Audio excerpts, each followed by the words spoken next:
Alright, so this is hopefully going to be an explanation of at least some of this stuff that I'm going through. A lot of people abuse me over the death of a woman named Natalie Bollinger. They use what's on the internet as an excuse to harm me. They use people's assumptions and popularity of these horrible atrocities to make sure that I'm harmed, no matter where I go. When I say they, I'm not talking about some alien conspiracy. I'm talking about selfish motives, and their actions showed it.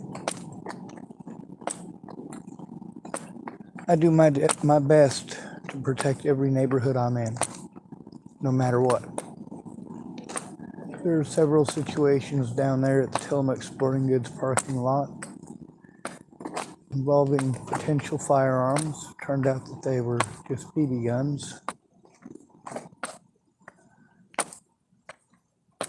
And of course, I was able to record.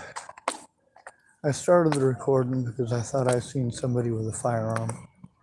And then I was certain of it. They were reenacting a death of somebody. One of them was pretending he was a cop. You know, just messing around. Blue. Fucking chair kicked me out of my.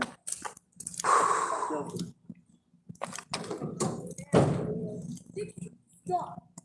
Get where you're supposed to be. Now. I'm not feeling it. All right. Well, that's the world we live in.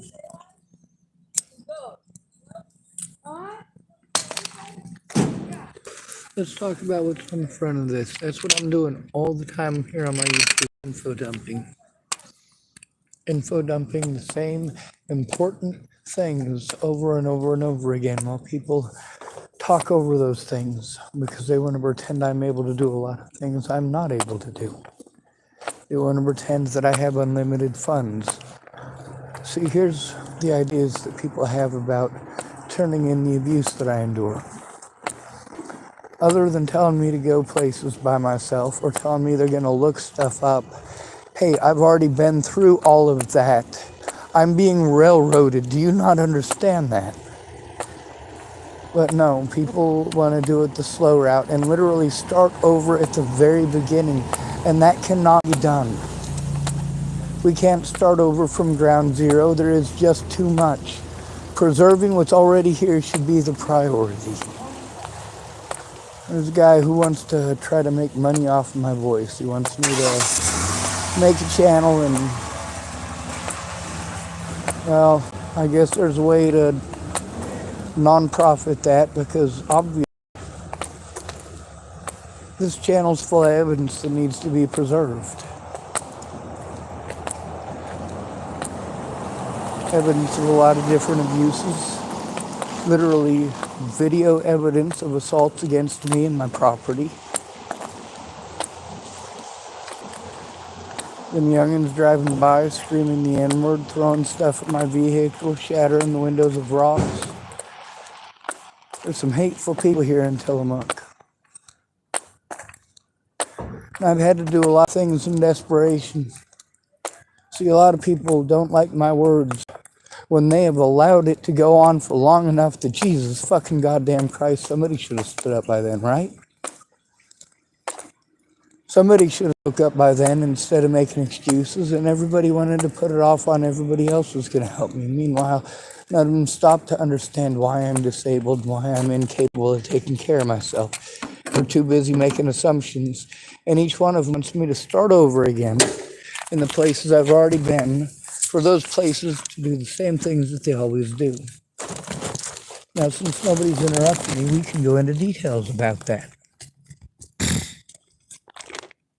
What happens when I go to TFCC to try to turn in abuse?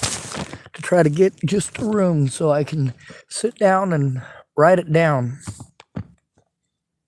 I suppose we should start off with what did the police tell me to do.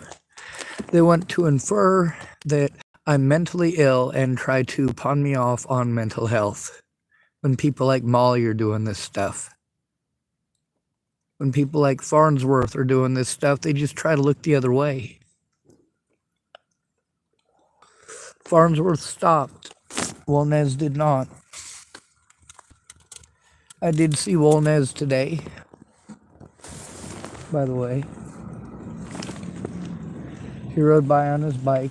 It's not like the situation the other day when he was throwing shit and fucking yelling at me, despite the fact that he's been served the protection order. And every single one of those calls,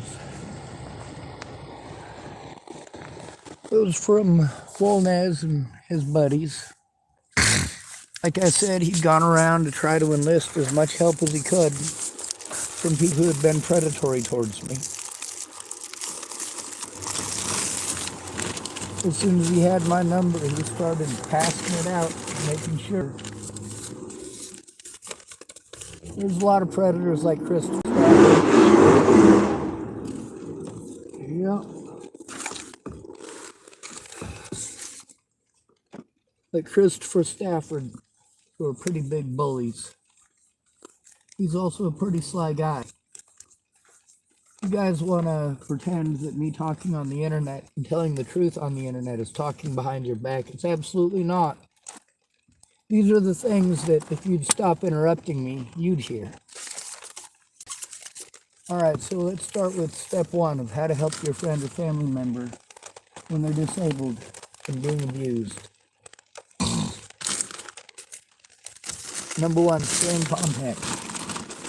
Try to remain in contact every day. Number two, listen to them. Now, listen to them is second on the list in that situation, only because keeping in contact will keep you informed. That prevents info dumping, because if you ignore somebody for 2 weeks after they've been assaulted and you promise to help them, they've been assaulted for 2 weeks straight. By the time you get back to them to say, hey, I'm going to do this or I'm going to do that, they've had to go to the police alone. And here's how we're treated by the police. The police, well, you call 911, the police show up. They don't take the situation seriously. They don't investigate anything. They don't talk to any of the witnesses. They just don't give a shit. They don't care who's the victim. So they blow us off and tell us to go to CARE and to go to TFCC, to go to mental health, to go to Northwest Senior and Disability Services.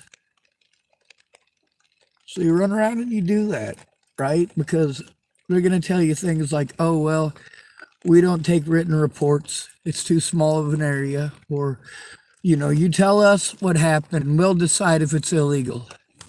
What they're doing there is preventing you from being able to make a written report or get that piece of paper that has their special letter stamp so that you can specifically make a written report to that station.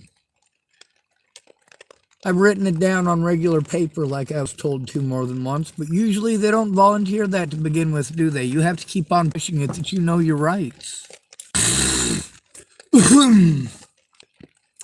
The other thing is, you should have a safe place to write it down. Me having to try to do this stuff from inside of my vehicle while people are throwing rocks through my window and screaming the N-word. Yep, they don't like the fact that every time they say the N-word, I say I don't like that word. So it's like a button. They push it. The police are the same way. Them youngins at the Tillamookkk Sporting Goods parking lot.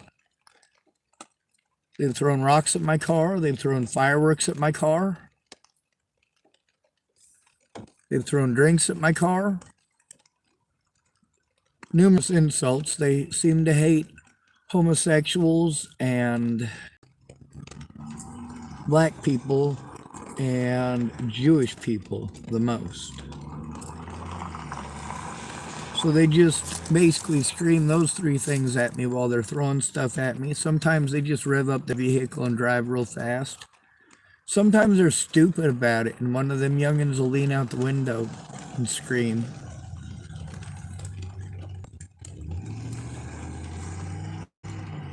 The biggest issue is used by the police. Always. It all starts with them. Now, of course, when these people want to do their research, they're doing what I've already done. They're calling places and looking stuff up online. That part I've already done. Then, of course, he wants to say, well, it starts off by going to their superiors and blah, blah, blah, blah, blah. I already know that. I've tried that. That's the point. I've already tried that. I've tried all of that. This guy who wants to help me, he's starting down that same exact path. He's not listening to become informed. He's talking over me to tell me what he's decided to do. I'd like for him to be informed instead of spending all of this time on a bunch of stuff that he's assumed. He should listen to the scenario I'm in, not the one he's assumed I'm in. He means well.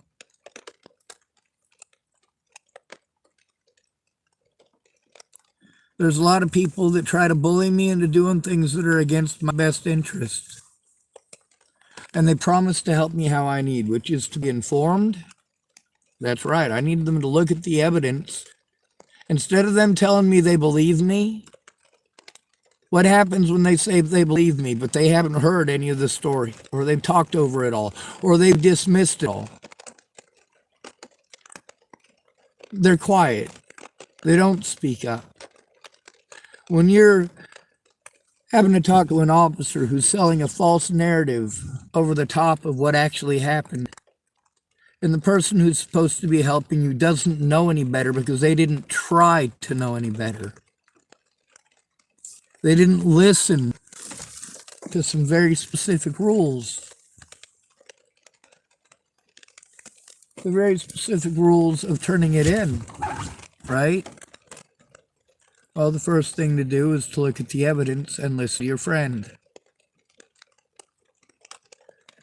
First, you need to listen to your friend.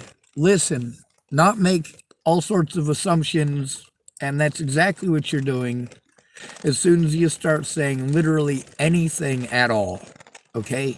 You've made assumptions, and you're going to interrupt somebody who is scared. Especially if it's literally right after something's happened, or if they're having to, like in my situation, deal with repeat violence, repeat offenses, repeat assaults. Then there's the fact that my predators, what do? They bully me, smash my windows. The police pretend that shit's not happening. They refuse to look at evidence of the abuse. The ways that they give me to send the abuse to them don't work. They literally don't function. These officers literally just want to say the same thing over and over and over again. And I have to tell them over and over and over again it doesn't work. And they don't listen. They've already decided. So they send you to mental health, and mental health tells you that they can't investigate. It's not their job. Or they send you to Northwest Senior and Disability Centers, who's supposed to help people with physical disabilities. Northwest Senior and Disability Center tells you the same thing. We don't investigate this. Cops about this. And I say, I went to the cops, they sent me here. Meanwhile, at that point, the police already have denied me the right to make a written report or a place to do it. I already know what's going to happen when they refuse that right.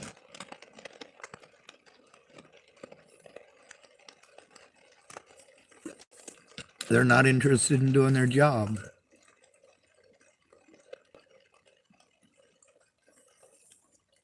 Since they don't do their job, and because I'm at high risk of being abused, I have to go to a friend or family member, and the only friend or family member that I actually have is my YouTube channel and my Facebook. That's a last-ditch effort, isn't it? You see how on edge I am, and how scared I am, and how much effort that I have to make to try to even speak most days. I walk with a cane, not because my legs are messed up, but they are. It's because my back's messed up, and it is.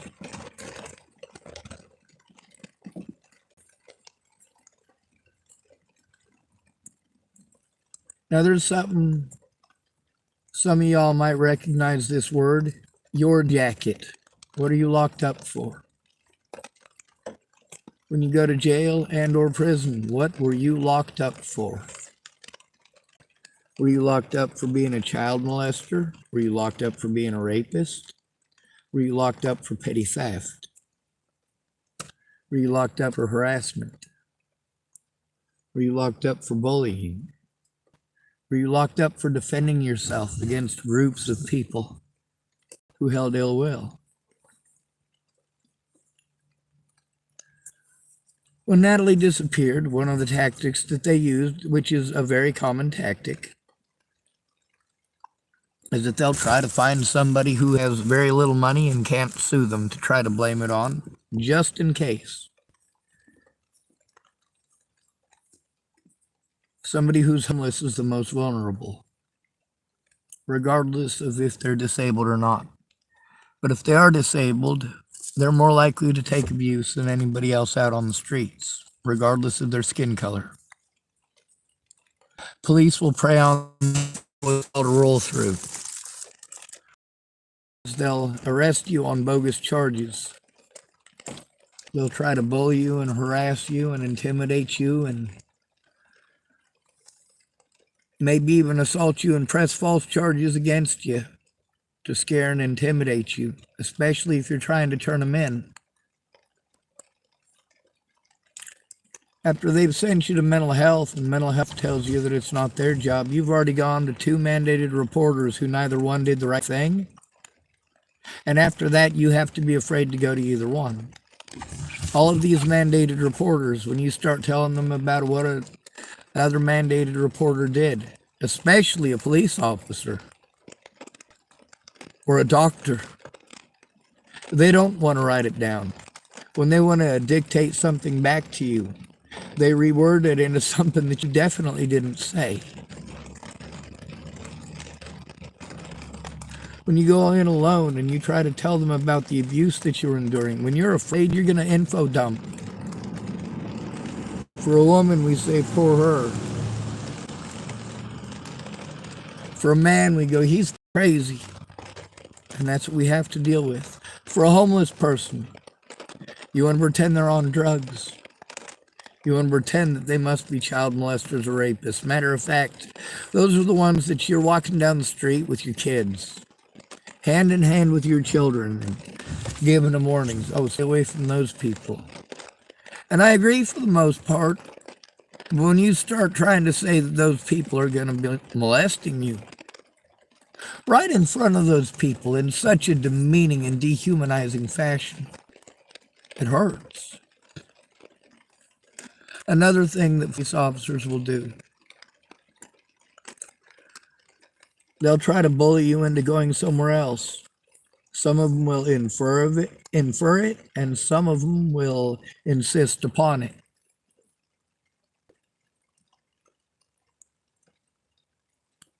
In order to turn it in,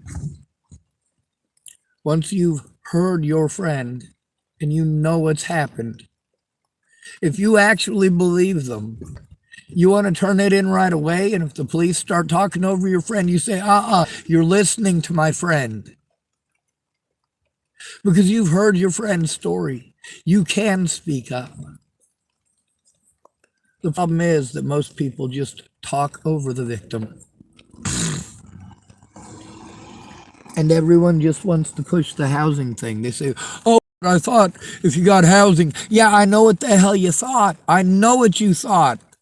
I've heard it out of 100 people before. But the problem is we're literally always only jumping through hoops to get into housing. Nobody ever, literally ever focuses on the assaults. Nobody ever focuses on the threats.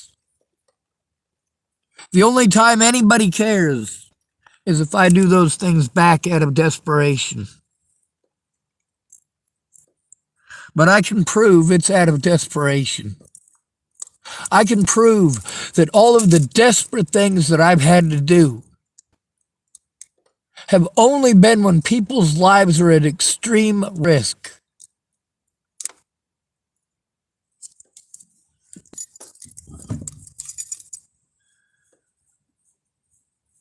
If it's a pretty big thing, media-wise, they'll try to slander your name to the media.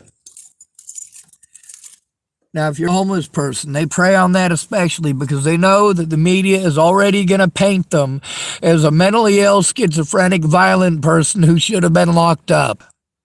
Automatically. What we call that is a roll-through. The police will take somebody that they've been able to peg with the mentally ill tag, and then they'll try to bully them along with the public defender into taking a plea deal, pleading guilty, literally anything but taking it to court. Your public pretender will say, oh, well, a jury probably won't listen to this. And when you talk about the actual evidence, instead of just taking the cop's word for it, if your public pretender cares, they're not just going to read to you what the cop said. They're going to want the body cameras. And what do they do instead? The public pretenders will talk over you like everyone else does. Try to insinuate you should do a lot of different things that are against your best interest. But they don't care that it's against your best interest because they don't want to do their jobs. Many of them will tell their clients, hey, I have way too many people, and I can't possibly go through them all. When somebody who's called mentally ill, they already know that the courts, especially if it's a homeless person, are just going to roll that person through as if they're guilty. They'll go through the motions just enough to pretend that they had legitimate court.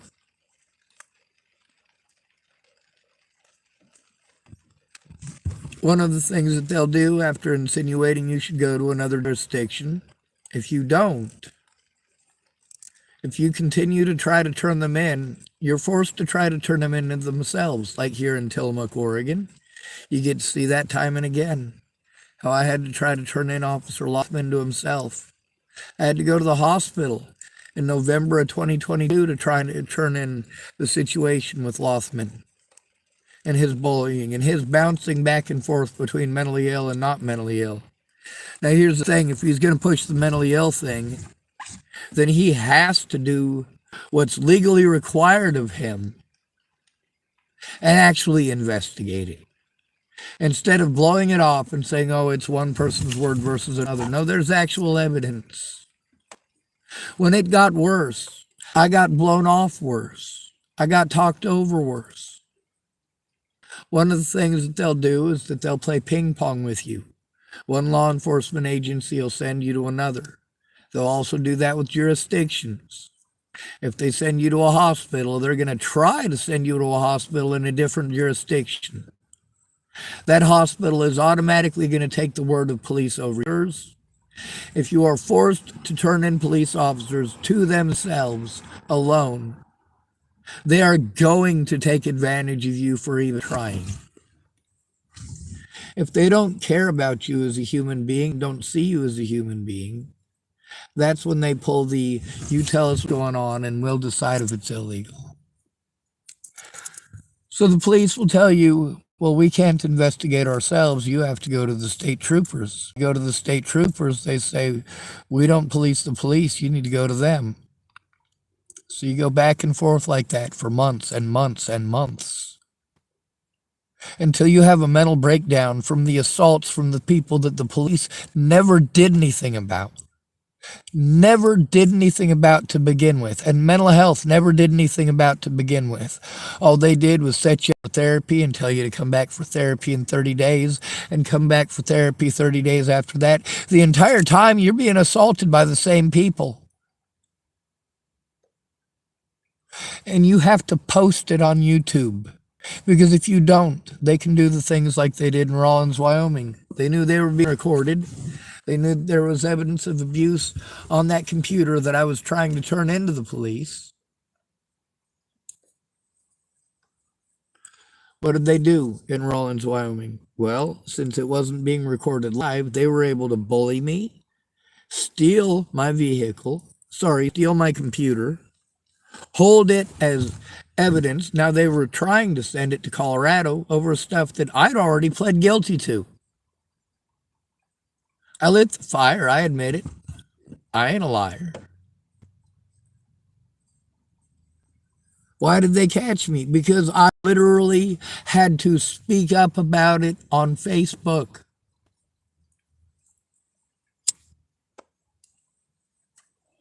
Why did I do that? Same reason that I attempted to end my existence, because people were threatening to kill my friends and family. I couldn't see my support network, and people were threatening to kill them. If I tried to go see them, I had to take assault after assault.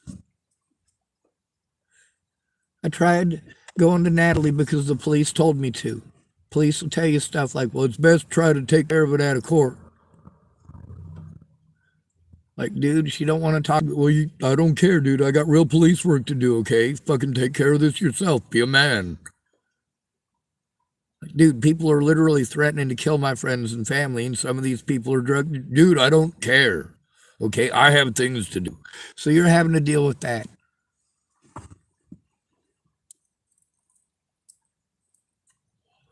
Or they automatically start treating like you're a mentally ill schizophrenic and say, are you on medications? Are you thinking about killing yourself or someone else? It's demeaning as fuck. That's what they do at all these different phone lines that I'm sent to as well. They don't care if people are assaulting me, shattering my windows, taking advantage of my disabilities, taking advantage of me financially, because I have a lot of things I cannot do for myself, and I have to pay people to do. When you're disabled, there's a lot of stuff the cops will try to do with your disability money. If they hold you longer than 30 days in jail, when you get out, you have to reapply. In order to reapply to get your money back, well, you got to jump through a bunch of fucking hoops. Damn, there are a lot of cops driving by.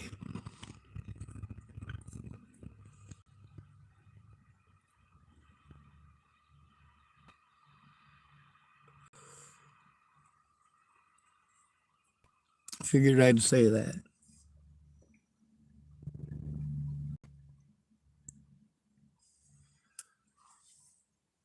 Now, the safety issues with the police.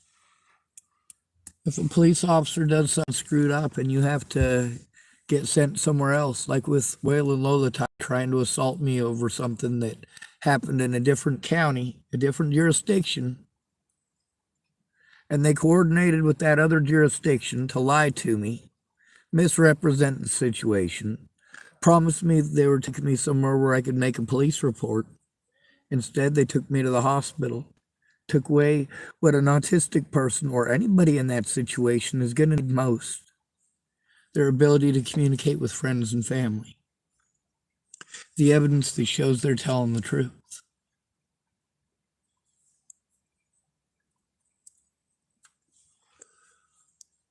When you try to turn in a police officer to himself, they will literally, like in the case of Amanda Jonas, they literally forced me to go to the police officer, one of the police officers who committed felonies against me. Like I said, that tactic is common. They used it at Longmont.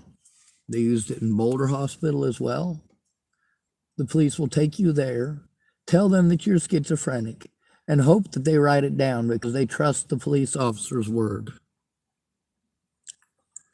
Meanwhile, what happens when you are literally forced to break the law because of actions like that, and literally forced to fess up to breaking the law immediately after doing so that you're showing you're telling the truth?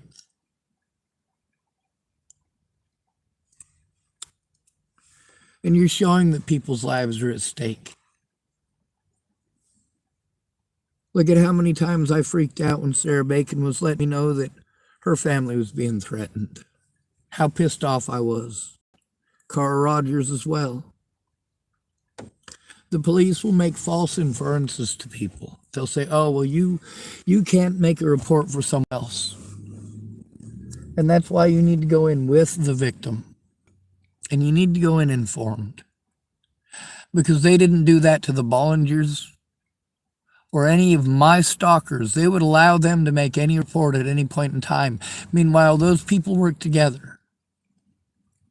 They work together with a lot of hate to try to destroy evidence,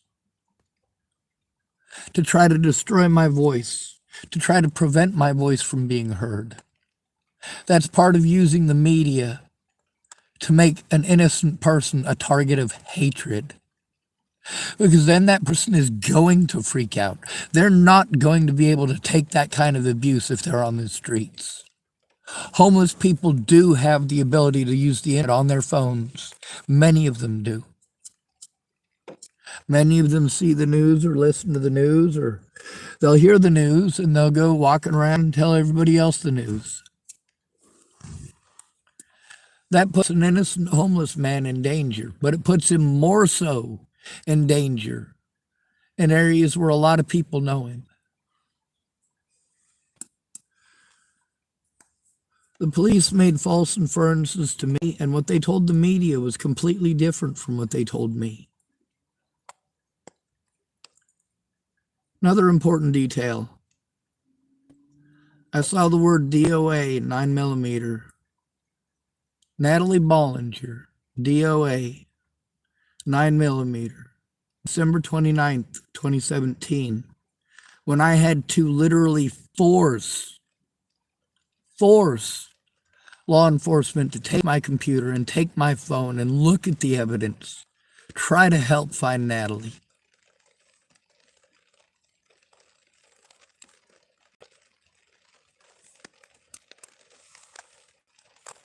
When your friend comes to you for help, you don't start telling them long-winded stories about yourself because they're frustrated. If your daughter was literally just raped and she's trying to get your help turning it into the police, especially if she's being told, let's say Officer Schneider raped your daughter, she's being told that she has to go to Officer Schneider to turn him into himself. What's Officer Schneider going to do? He's either going to arrest her and charge her with resisting arrest, or he's going to take her to the hospital and he's going to say she's schizophrenic. Why is Natalie Bollinger so important? Because that's what all this abuse is over.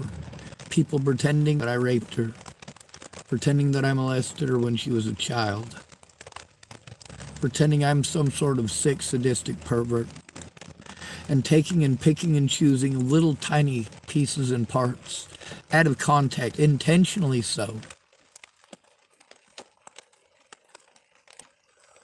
While those people are picking out little parts and pieces, none of the people who claim they were my friends were willing to look at anything that I showed them. I showed them the conversations in their entirety.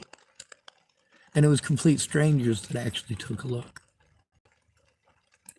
Another tactic the officers will use is they'll try to drag it out.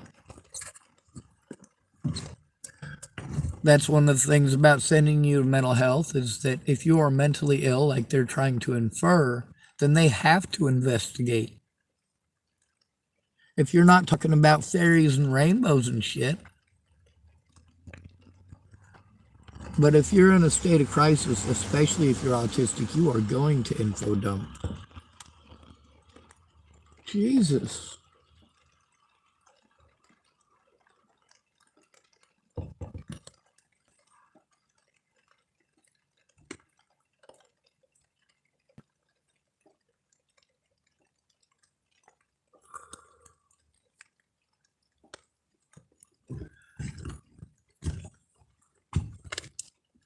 Another tactic that you're going to have to deal with from all of these agencies, because they make money, a lot of money, by having you come back week after week after week.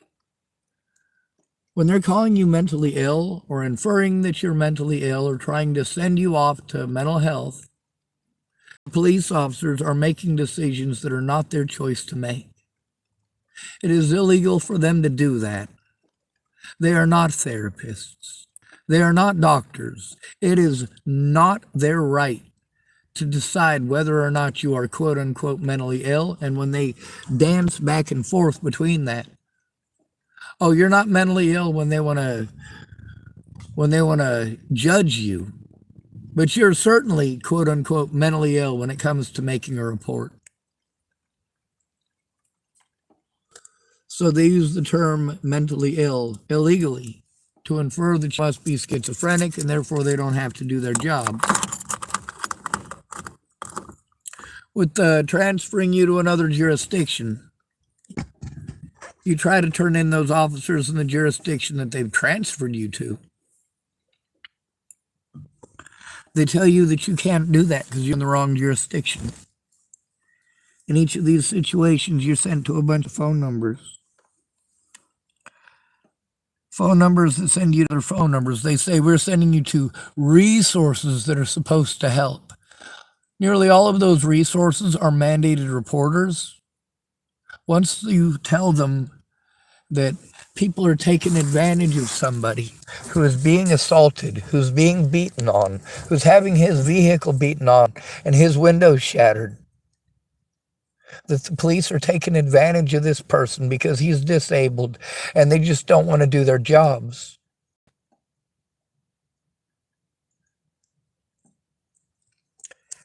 But how will you know if you're not there? The instructions that I have, I should probably pull them out and read them for you. They say to, well, we'll read it. When I say predators, there are many types of abuse, and I have to endure all of them. Physical abuse, sexual abuse, emotional abuse, psychological abuse. Oh, these people brag about it. Well, people like Andrew Wolnez brag about bullying me, and people like Chris Stafford brag about bullying me. You get to see how they do group together. They do work together. The police go out of it to ignore all of the crimes and pretend that literally nothing that is done to me is a crime.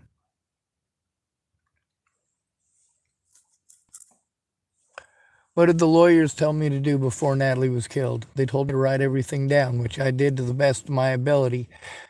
I wrote it down in a ledger at Kenneth Wilson and Leatha Plunkett's. Never got my ledger back. It had times and dates and all sorts of stuff.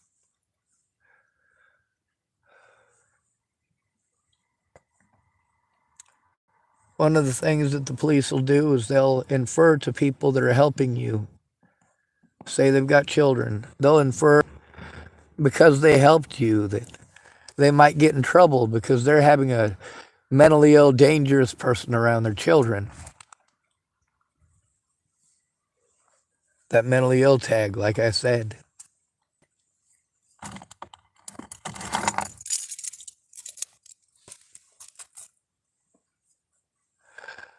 One of the other tactics that all of these people do because they don't want to do their jobs as mandated reporters is they'll pawn you off on peer support where someone will literally talk over you for an hour and tell you about how they used to be a druggie. After you leave, that specific individual may ask you if you want to buy some. And that's not a joke. In Hood River, the lady's name was Laura Moran, and you couldn't get her to do her job as a community support worker with the homeless because she was always driving back and forth on her bike, either trying to get enough money to get some more of them blues, or she got some more of them blues. Very busy woman. One thing that they'll do is reword everything that I say, or you for that matter, into believes or thinks. What they're doing there is trying to throw as much doubt on your words as possible. Another thing they'll do, when you try to turn them in, they'll literally blow you off as much as humanly possible until somebody makes a complaint about you that they can come bully you for, harass you for.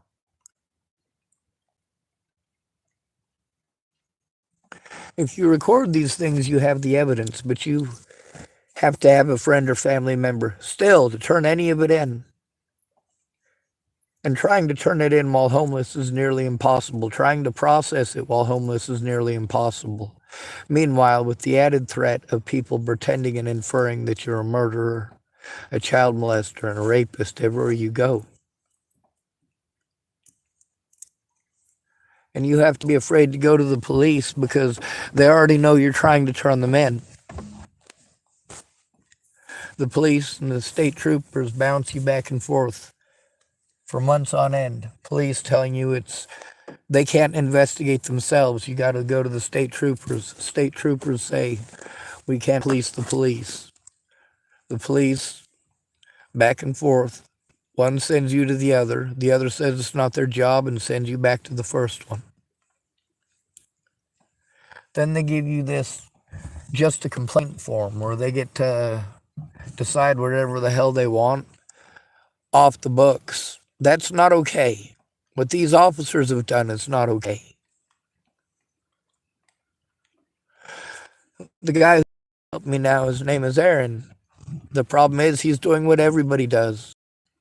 The mental health thing, not so much.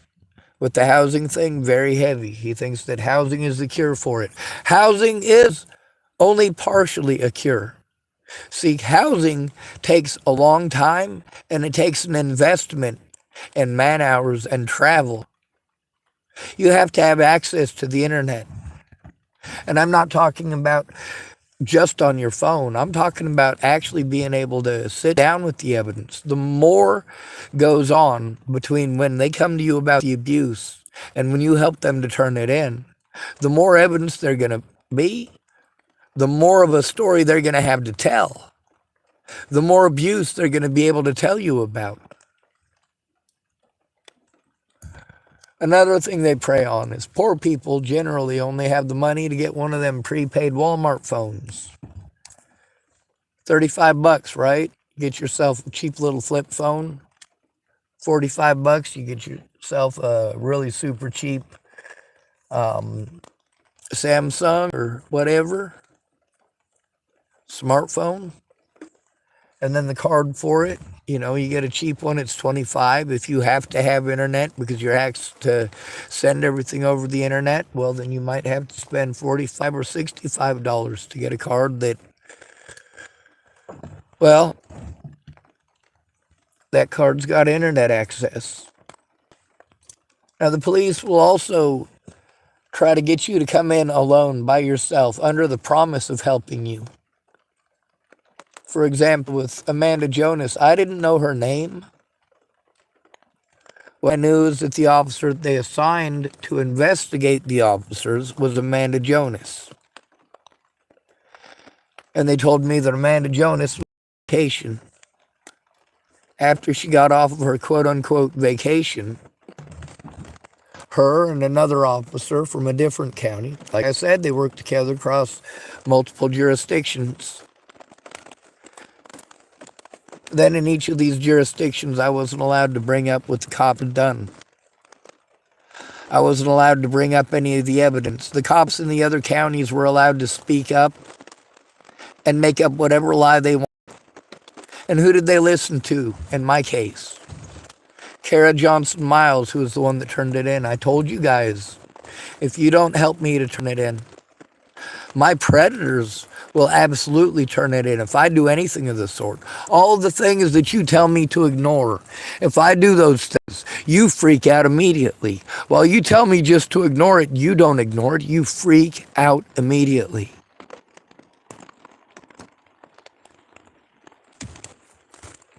For you, it's PTSD. For me, it's mentally ill. You just change the words a little bit, same as the officers do.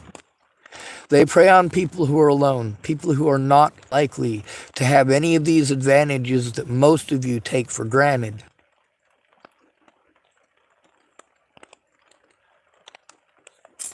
We're supposed to stand our ground, and we're supposed to fight for our own rights.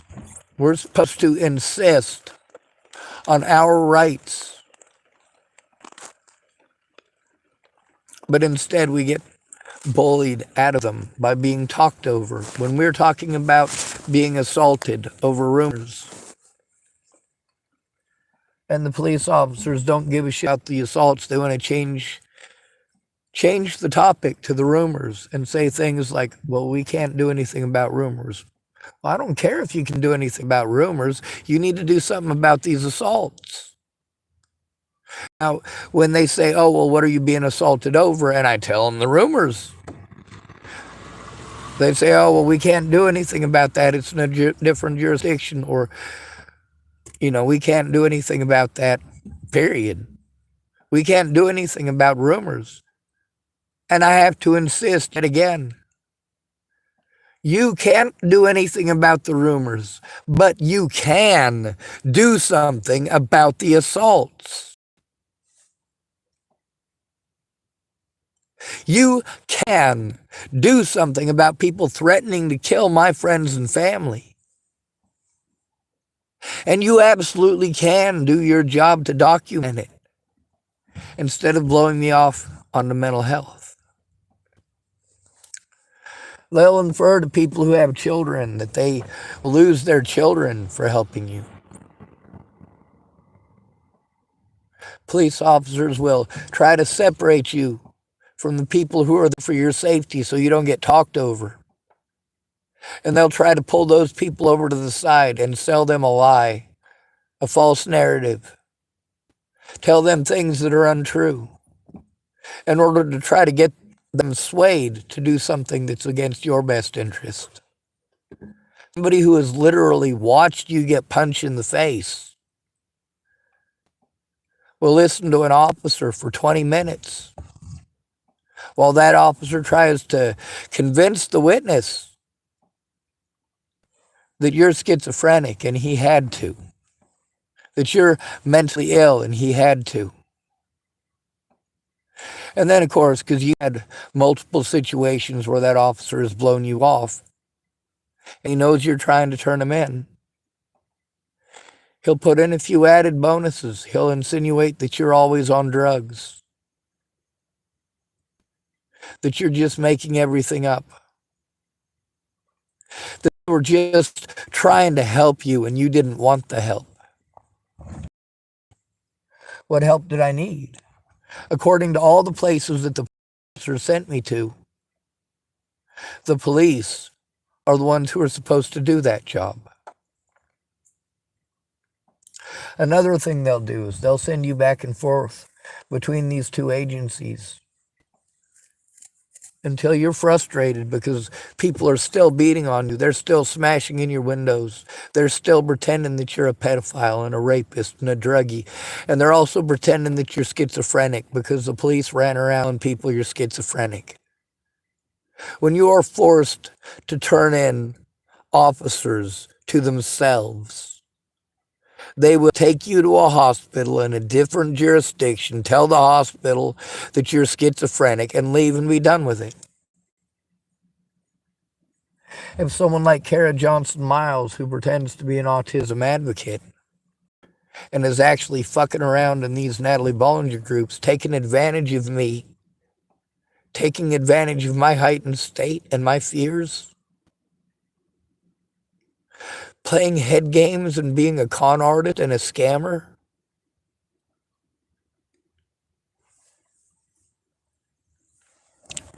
And I had to trust this woman because I had to try to trust Natalie Bollinger's ex-mothers because they promised to help.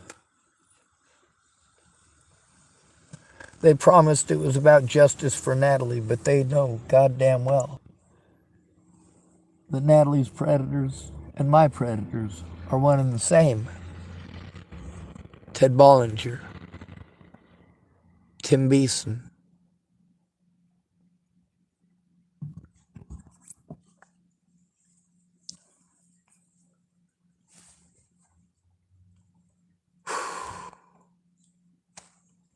One of the things that police officers do, and the courts as well, is that they'll incarcerate you and not inform the courts that you're incarcerated. That's right, police officers will arrest you and incarcerate you and serve you papers 6 days before court. You know that 7 days before court, you have to have paperwork already in if you're not able to make a court. So they prevent you from going to court, and the courts pretend that you made no effort to go there, and you automatically lose, and a warrant is issued for your arrest if it's criminal. If it's civil, well, you get to see the situation with James Murphy. I wanted to go there and show my evidence of all of his abuses against me, and I was denied that right because he didn't even show up. With me, I was incarcerated, so I couldn't go. So my predators, Natalie Marie Bollinger's family, got away with it. And I took the blame, and I took the abuse, and continue to this day to take the abuse. I tried going to the cops, they blew me off. I tried going to mental health, they blew me off. I'm only quote-unquote mentally ill when it suits my predators.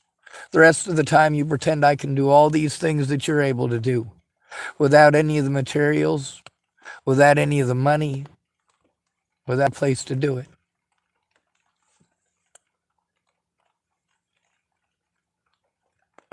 Right now, this guy Aaron is having me run through a bunch of hoops, but he is not stopping to listen. He wants to talk over me, to tell me what he's done, and I really need him to listen to what's going on first so he knows fully what's going on.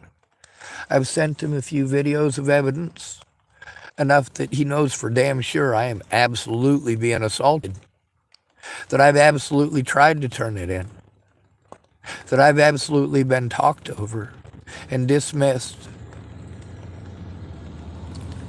He knows enough to know I have to be afraid of the police.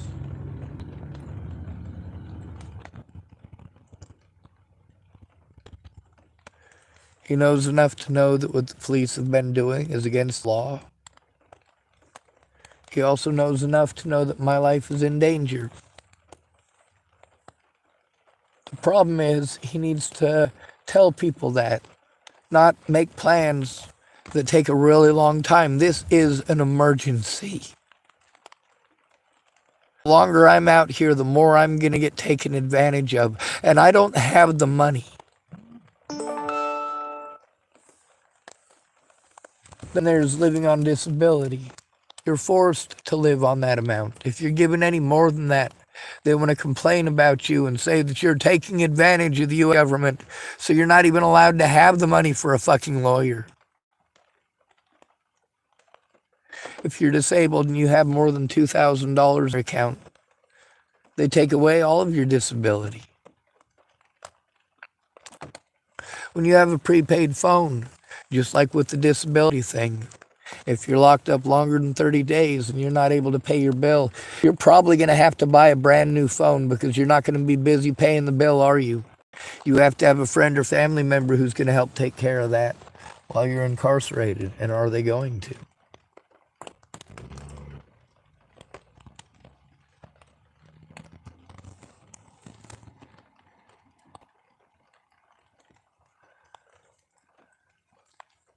So then these police agencies will talk circles around you. They'll refuse to give you their names, their badge numbers. What did they do when Vicky Rain and Nick did that stuff with my property over on Fred Meyer's parking lot? Who got abused for that? Me. And what did the officer do?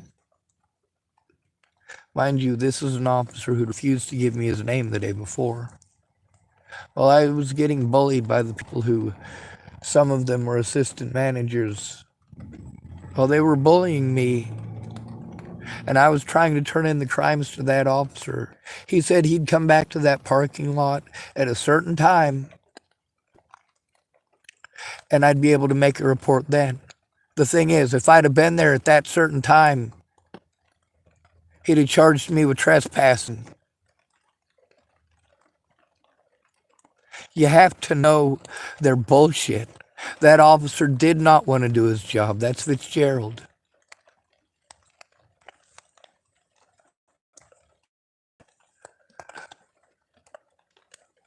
One of the things that agencies do, you're sent to the DA's office, you're sent to many other places, and they also send you to crisis lines who only care if you want to kill yourself or others.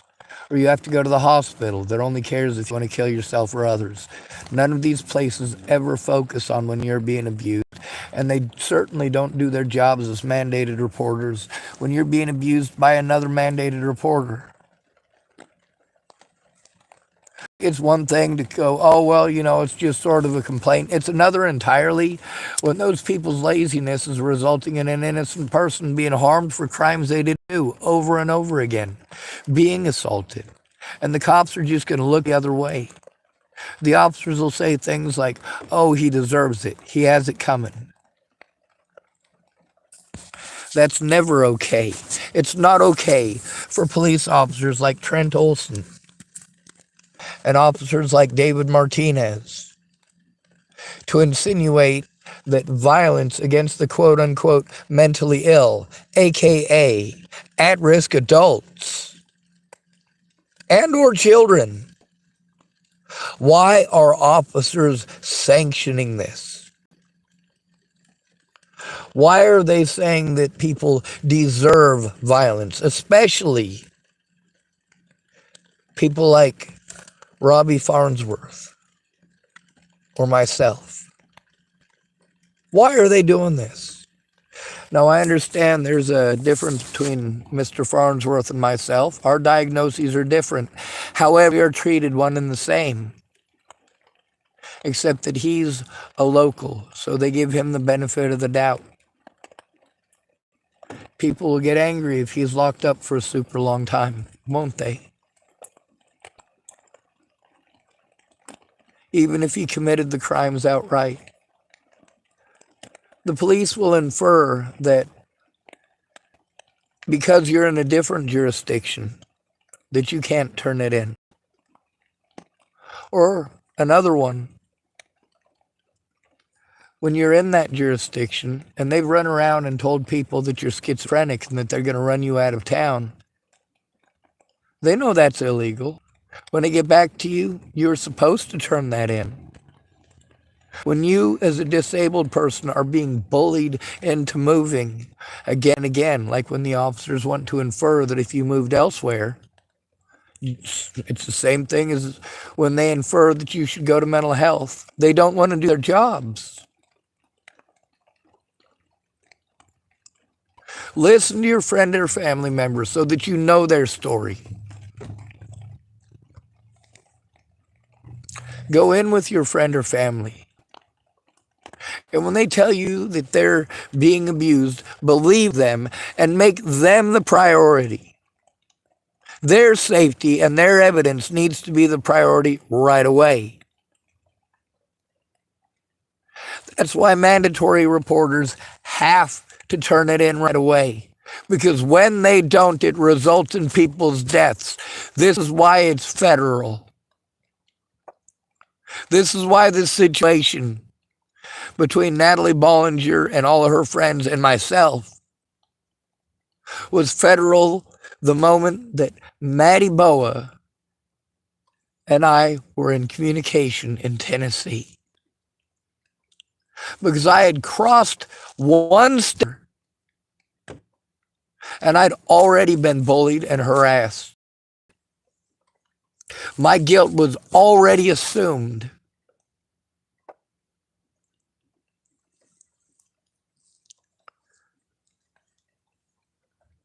One of the things that the police will do is that when you're being bullied and harassed, and they know you're being bullied and harassed, they'll ignore it and pretend it didn't happen, like Sadler did the other night.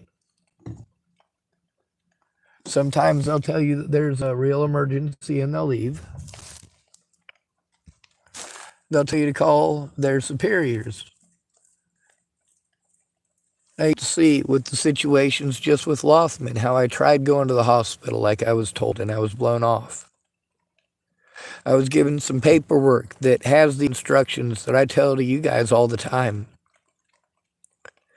We're supposed to go to a friend or family member when we're abused so that people don't not believe us, treat us like we're liars, or like worse, like we're imagining it.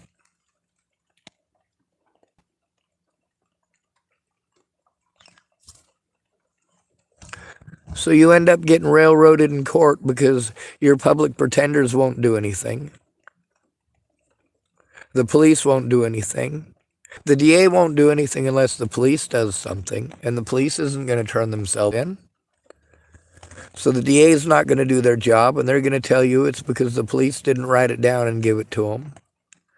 The police are going to say that it's your fault because you didn't write it down.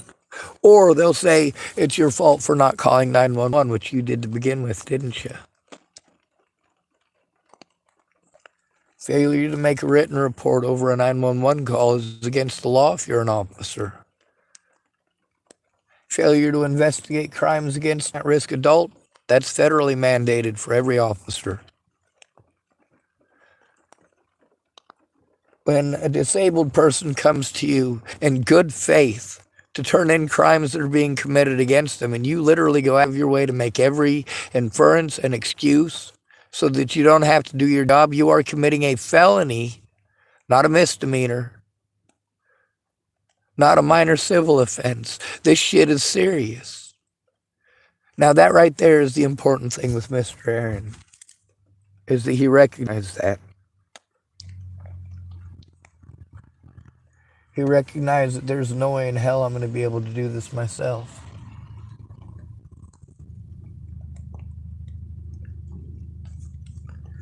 The way the cops have been hovering around my vehicle tonight, I am worried that as soon as I turn off the video, they're going to come arrest me on some bullshit. Make something up if they have to. Who knows what they'll do? Now, when you say, Sean, you're just paranoid. Oh, I have video of them doing some pretty crazy shit over the years. Look at Rawlins, Wyoming. How do women manipulate this situation? Well, they'll go to the police and infer that you couldn't take no for an answer. Then they'll go to these women's places for domestic violence, and they'll say this person couldn't take no for an answer. They'll go to the media and say he couldn't take no for an answer.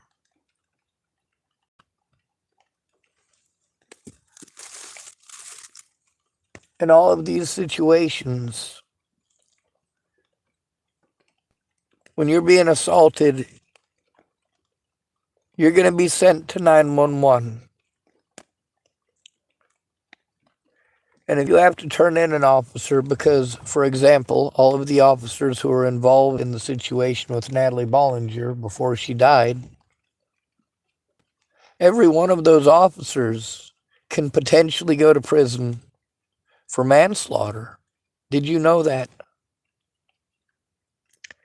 Every one of those mandated reporters who did not do their jobs. Now, I could understand completely. I was talking about fairies and rainbows and the CIA brainwave rays with aliens and unicorns all in cahoots. But the reality is, I'm talking about very simple human motivation.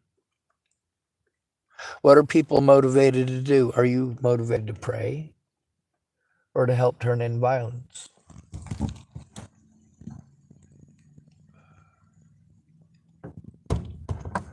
Are you motivated to talk about hurting people? Or are you motivated to listen to the victim and help them turn it into the police, law enforcement, the first time they come to you? A lot of people have already made decisions about what needs to be done, and they want to push the housing every time. Yes, we need to push the housing, but more importantly, we need to stop the abuse. The aggressors need to be made to stop. You get to see with Andrew Wolnez how a protection order is only a piece of paper. I showed the people when we went up to, what's it called? Helping Hands. I was able to show the young lady who wrote a note when Andrew Wolnez wanted to violate the protection order again, which he's done multiple times. He did it 3 times that day, riding behind my vehicle screaming. And you guys got to see, I try to ignore it. He hates being ignored on this. I don't watch his channel, just so you know. But that's one of the things that happens when police run around and pretend like you're wanted for murder somewhere else. And that's the monetary thing. With you spending all of your money running around to all these different places, you can't do important things like, well, afford rent or afford to go see your own doctor.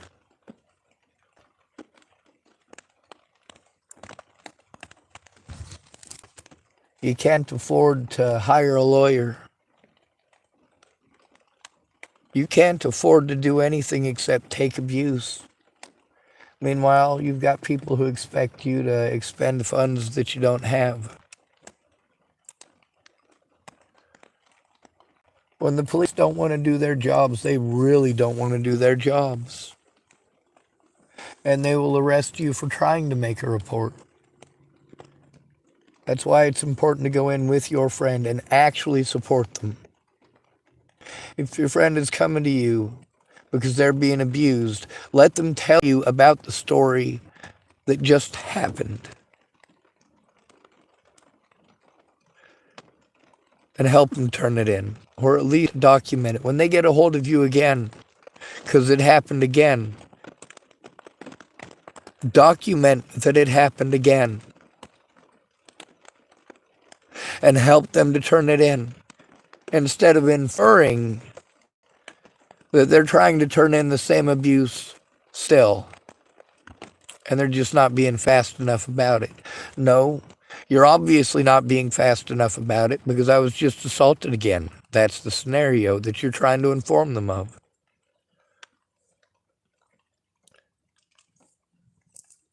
Now, Kara Johnson Miles, I'd been trying to turn in for over 3 months by the time I literally had to light that fire.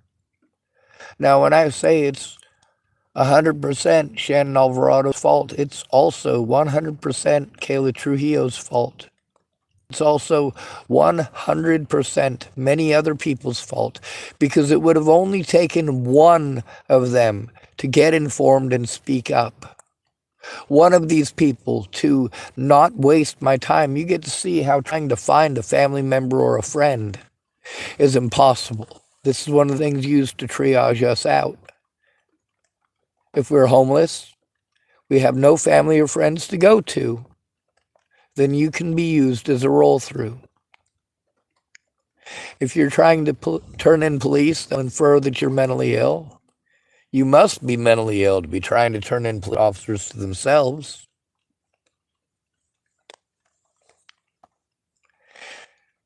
It may sound like I've been talking in circles, but that's because I'm running around in circles.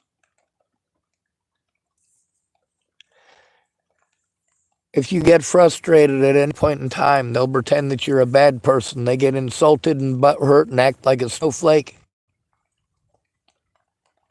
If an officer assaults you, they try to harm you in a way that is extremely physically painful. Dang. They're busy. Driving around my vehicle over and over and over again. I've seen the state troopers drive by more than once. The police drive by more than once, and the sheriff's department drive by more than once. So one of two things is happening. Either A, they're waiting on my channel to finish, or they don't think I'm at my vehicle yet.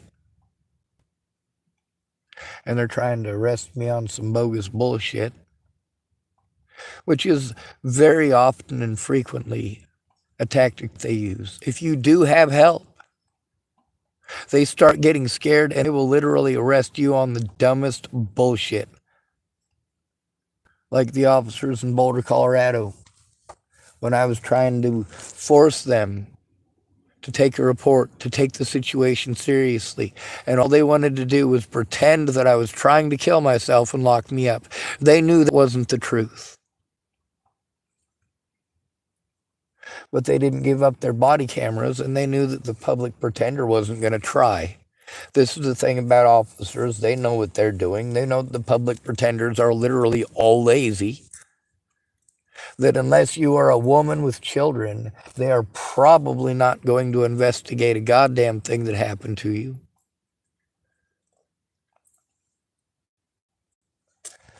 Now you get to see here that it's not even necessarily a coordination. It's a laziness thing. It's an assumptions thing.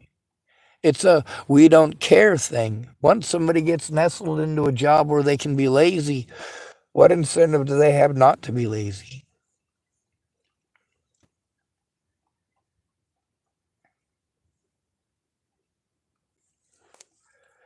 When I tried to turn in Lothman at the hospital, Lothman showed up to bully me.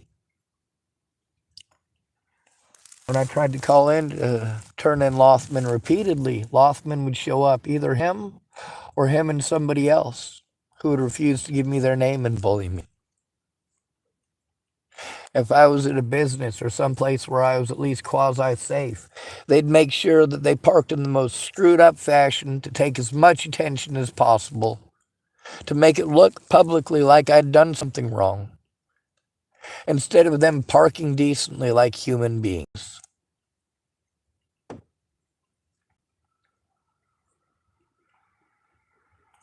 And then they talk over you and won't allow you to tell your story, won't allow you to tell your side. And again, tell you that you should have called 911 when it happened the first time, right? Everybody tells you that you should have called 911, or they want to ask you, did you call the police? When it gets to the point where there's a safety issue with the police, that does need to be addressed. When you know for a fact that these things are happening to the victim by others in the community, and you say nothing to the police about it, you are commanding that violence to be done, and you are allowing the officers to play that mentally ill tag so they don't have to do their job. Because that victim is going to be victimized again and again and again until you, their supposed friends, speak up. These officers prey on mentally ill tag, obviously. The most destructive bias that we have to deal with today, other than homelessness. But we also already know that once you say homeless, that comes with inferences and bias. The inference that you must be on drugs, that you must be lazy. You must be too lazy to get a job. You must not want to better yourself or improve yourself. You're choosing homelessness. You must be a drug dealer. You must be a drug addict. You must be an alcoholic. If your own family doesn't love you, you're probably not worth loving. Right? You infer that we all must be thieves.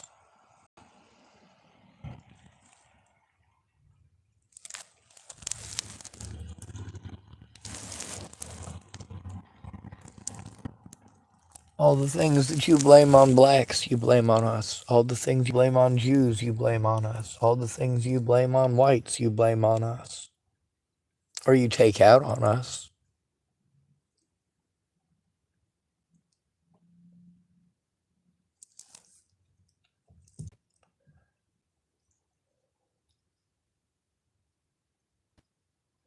Now, there's very specific names for all of these crimes that the police commit. One of the things that they'll do is they'll have an officer on one side of you and an officer on the other side of you. And one of them will give you a slight jerk, and the other one will slam you on the ground and pretend you're trying to resist. This is after they've falsely arrested you for trying to turn them in. Another thing is if you have somebody who's on the phone, they'll have an officer take that phone to talk to the person and walk as far away from you as possible with that phone to talk to the person while the other officers rough you up. Such is the case with State Trooper Bill Burr in Chapel, Nebraska with my phone. While he was on the phone with Stephanie Mejia, what happened? Well, Scott DaCosta, who I was trying to turn in, and that's what the calls were about, was to turn in Scott DaCosta and the safety issues of him bullying me, running around telling people that I'm schizophrenic and that he's going to run me out of town. Yeah, you damn right I tried turning that in. And I was sent back and forth between 911 and state troopers. 911, state troopers. Now, why did I call 911 instead of the non-emergency line? Well, because just like here in Tillamookkk, they're the exact same place. But if you call the 911 line, you can hopefully guarantee that what you're telling them is going to be heard. When the emergency is that you can't go to police officers about any abuse because Officer Sadler will make any excuse to talk over it. Officer Martinez will say things like he brought it on himself to Candy, who was trying to help turn it in. Seems like another officer might actually do their job this once, because there are Martinez again will step in and just say, Sean, Sean, Sean, Sean. And what were the important details I was telling when he did that? It's recorded on this channel. I was talking about Lynn Lothman. Another time, this has happened several times, Lynn Lothman had showed up when I had to try to turn in Lynn Lothman, and I let them know it was Officer Lothman I was trying to turn in, and they sent Officer Lothman to investigate himself. There was also times before I knew Lothman's name. I couldn't remember it. I just remembered his face. So when Lothman showed up, I told him it wasn't appropriate. I was trying to turn in. He was an officer I was trying to turn in, and it was not appropriate for me to turn him into himself. In some of those situations, he'd come up to my window and bully me. Wanted to know what the emergency was. Kept on talking, yelling, insinuating, bullying. I told him I wasn't okay with it. It wasn't appropriate. At the hospital, I did the same thing. Finally, his superiors showed up. After Lynn Lothman has gotten to harass me in the Tillamookkk parking lot and bully me for about 5 to 10 minutes. So I'm worked up and scared shitless when I got to talk to his supervisor, and I talked to several of his supervisors. All of them bullied me because I was in a state of crisis and a state of fear, because I'm literally having to turn in Lynn Lothman. Lynn Lothman is right there, and his boss, his supervisor, is bullying me for trying to turn in Lynn Lothman.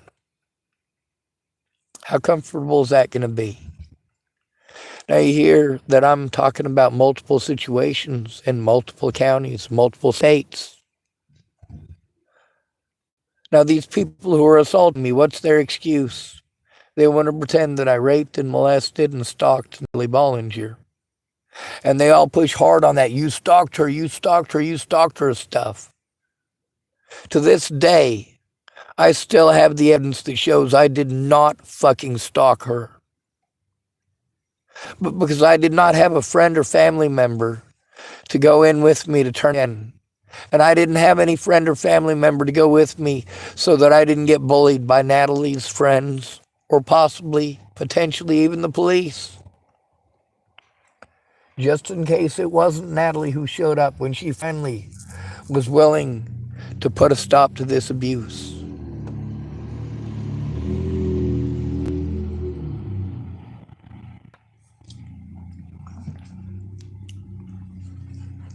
Now, again, that was one of those situations where it was 6 days before SPOTUS in court, and I didn't even know I had court.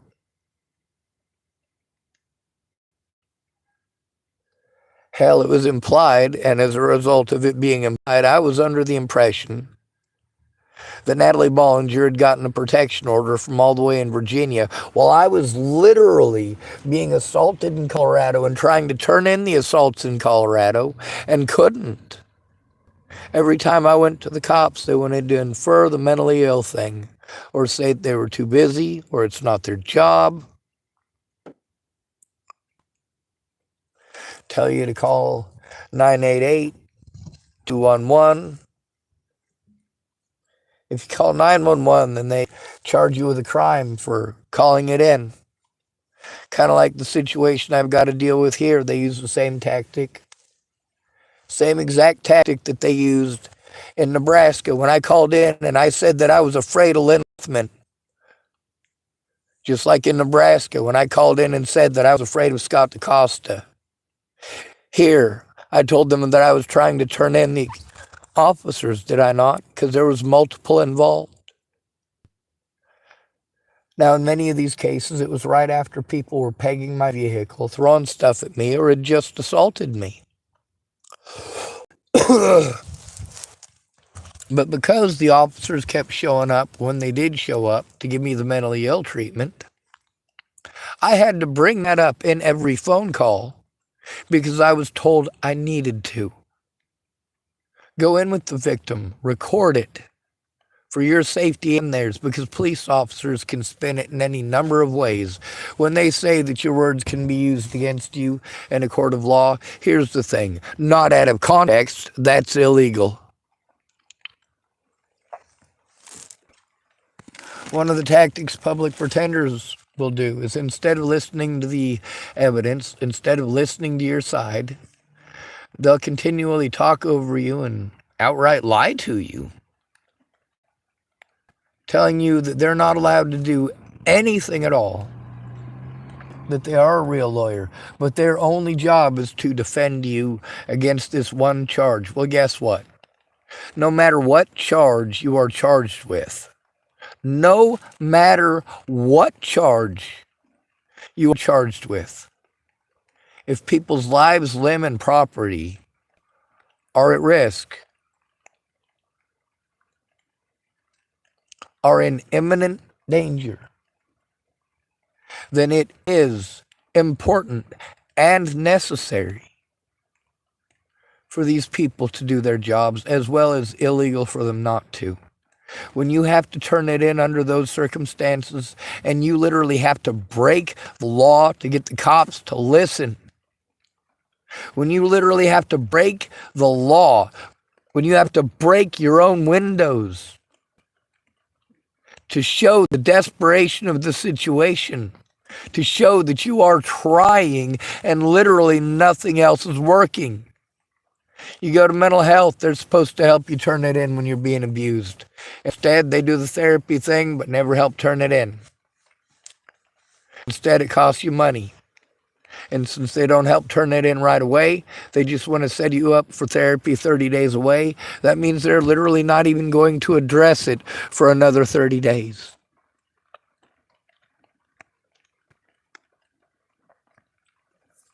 Another thing they'll do, when you're being abused and you're an at-risk adult and they tell you that they're going to take you somewhere where you can safely make a report, they'll take you to the hospital and pretend that you're trying to kill yourself, tell the hospital that you're schizophrenic, and ask them to put drugs in you.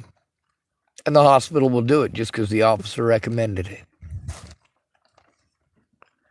So while you're there to show evidence, and of course you have been, you have to deal with police officers who don't wear body cameras, or turn off their body cameras whenever they want to, or break their body cameras, like Officer Keith Steinman. A lot of times, these officers will specifically take you to hospitals so that they can feign an assault. What does that mean? Now, let me tell you something. To serve somebody any papers while they're under duress is against the law. It's against the law. When they're under the influence of chemical restraints, it's against the law. They have not been legally served those papers. If they cannot read them and are too fucked up on drugs that they were injected with because an officer wanted to pretend that they were schizophrenic, you can see here where there's a conflict of interest every step of the way.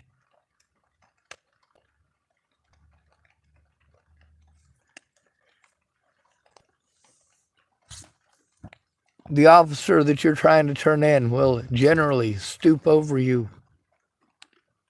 This is their little victory dance. They stoop over you while another officer holds you down. Wrenches on your leg, wrenches on your wrist, turns your wrist sideways in the handcuffs, or puts your arms behind your back in the handcuffs. And even though you're not resisting, he lifts up on your wrist so that you're almost being lifted off the ground. And literally all you can do is kick your legs down and try to extend your toes. Try to drop your weight, or he's going to put you through excruciating pain and you can't breathe through it neither.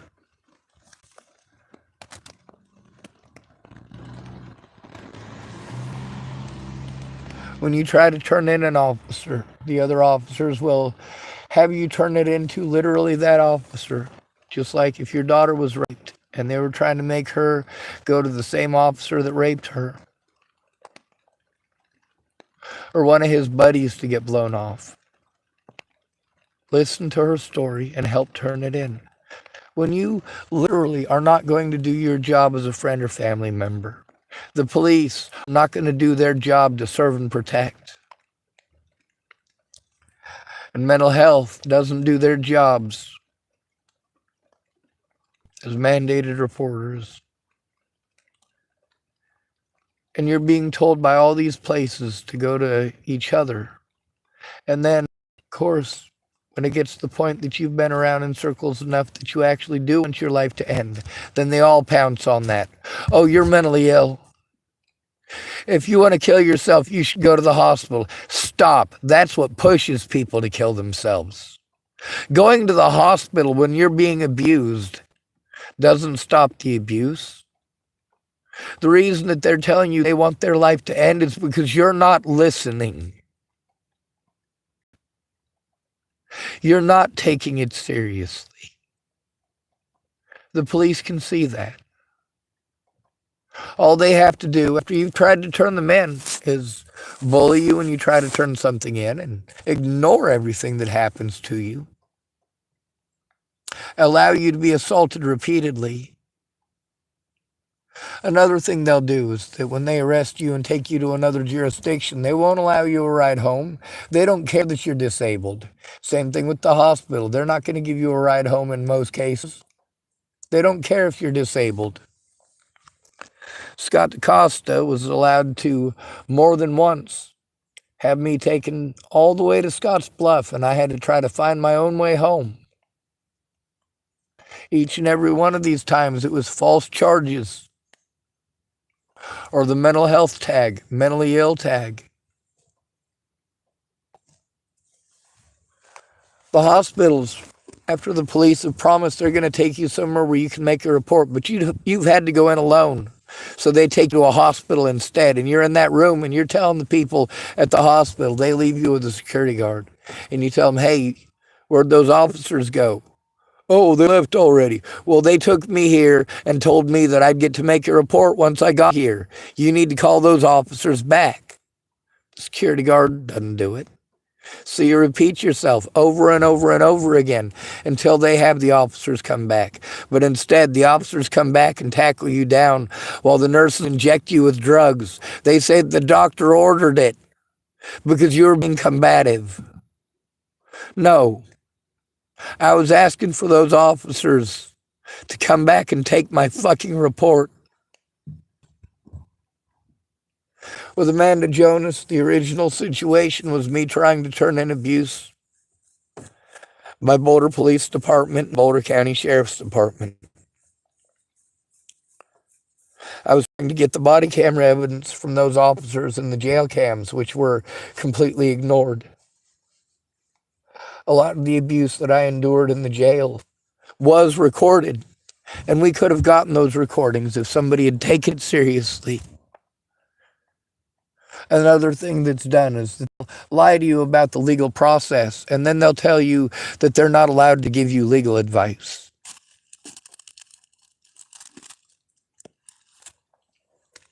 So they're not allowed to tell you what the legal process is. They're allowed to lie to you about what the legal process is. And officers will continue to change the rules like that whenever they see fit, as long as it's a homeless, disabled male.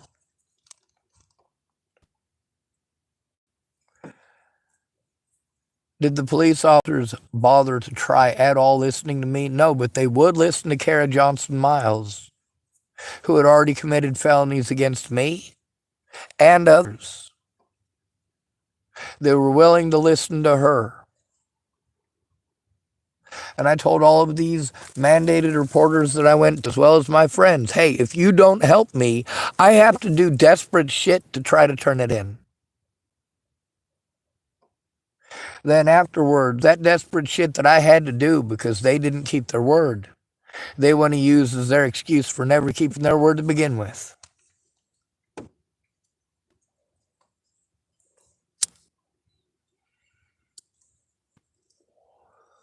Police officers play on the dynamics of laziness. The officers here are fully aware of the abuse that I'm going through. They're not going to help me because they broke the law. The places that they sent me to broke the law. One of the things they do by sending you to mental health, but not going with you when you're trying to turn in abuse, they're trying to make it your word versus theirs, first of all. Second of all, they're trying to make it take more time to get anything done. Third of all, they're hoping you'll get run around in circles and you won't realize what's going on. And that's the thing with most of you, is that I've already gone around in the circles because none of you make the calls with me and tell them outright my life is at risk. People are harming me.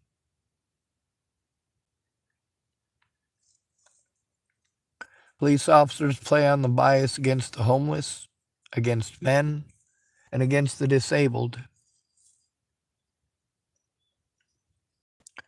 Now, what are the chances that law enforcement is driving back and forth over by my vehicle a whole bunch because they want to arrest me? And what are the chances that they're driving back and forth over by my vehicle because they're trying to make sure no more of my windows get broken? It's tough to know, isn't it?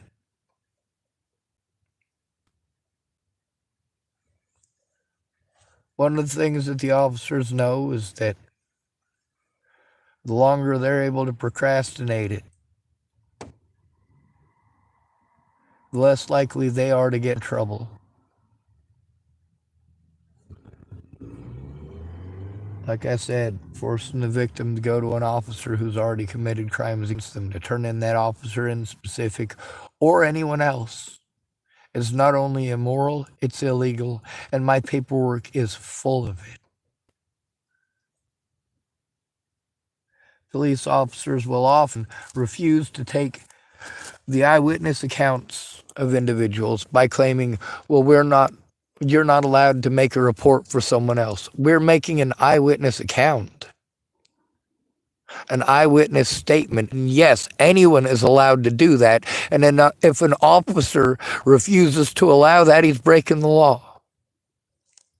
If he wants to infer that you tell him what's happening and he'll decide if it's illegal, he's breaking the law and he is taking advantage of you under color of law, which is what I've been dealing with this entire time. People assuming that they can get away with it under color of law by lying to me, making false inferences, and if that's not enough, bullying me, arresting me, sending me to another jurisdiction.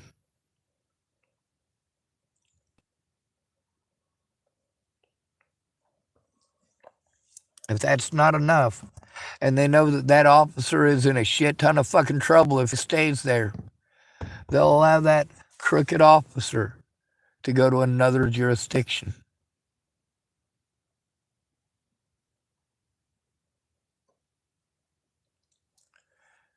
Or they'll infer that because he changed jobs and is somewhere else, that you can't turn him in anymore.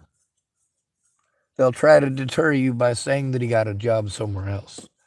Like with Jared Hahn. Where did Jared Hahn get a job somewhere else? With the Parks and Game. That was still in Dual County, Nebraska. Nearly every time I had to turn a crime in, I had to go through Jared Hahn, including the crimes committed by Jared Hahn. When I had to try to turn in the crimes committed by Cody Selhorst and Jared Hahn took me to the hospital. Told the hospital I was bipolar. Well, does telling the hospital that I'm bipolar make assaulting me okay? I say no. If I am bipolar, then by law they have to do something about it, don't they? Only if your friends or family member care, because by using the term mentally ill, they've already inferred that your word's no good. They've already inferred that you're either lying or hallucinating.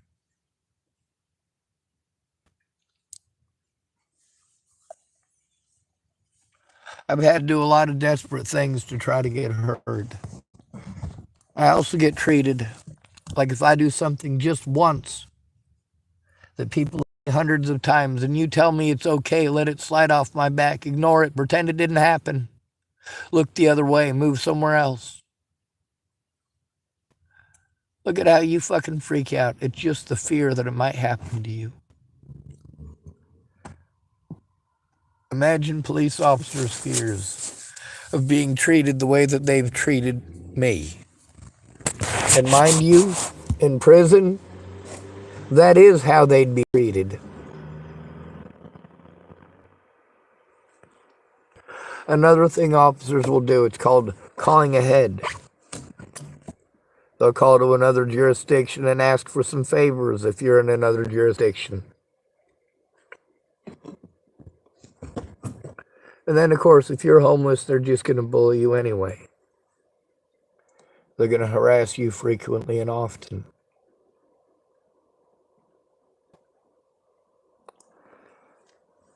Police officers will turn off any body cameras that you have. They'll turn off any recording devices that you have, even though it's illegal.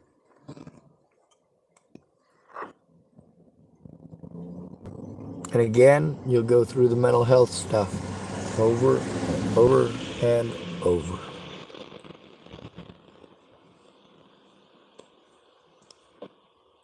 Anyway, let's see if I end up getting arrested, I guess. Shannon Alvado's mad that my number's out there. Or mad that her number's out there. And what'd she do? She threatened to give out my number. Ooh, really? I ain't got much fear of that because it's already been fucking done.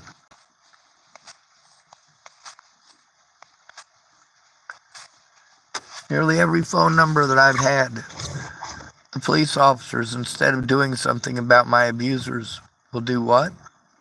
Tell me that I need to get a new phone or a new phone number. That's their cure for everything. Instead of documenting the fact this is actually happening, obviously it is, they don't document it. And then, when you have to go to court, they'll make inferences about what a troublemaker you are by saying, we've had numerous run-ins with Mr. Schwartz, or we've had numerous run-ins with Miss Bollinger.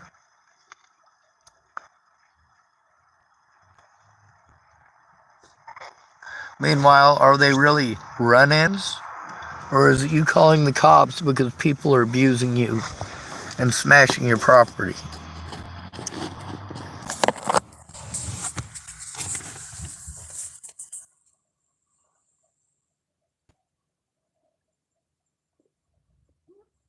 When the officers are telling you that people repeatedly driving by and screaming the N-word at you and throwing things at your vehicle and kicking your vehicle in and beating on you, these are not crimes. The people threatening to kill you and your friends and family members are not crimes. And you've got all of this overwhelming evidence of it.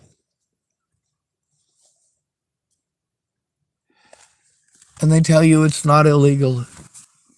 And you do it just once. Guess what? Your ass is going to jail. You don't fucking matter. You like that rant and ramble? Anyway, I guess this gentleman is going to help me to open a bank account tomorrow. It's going to be a joint account, so it's his name and my name on it.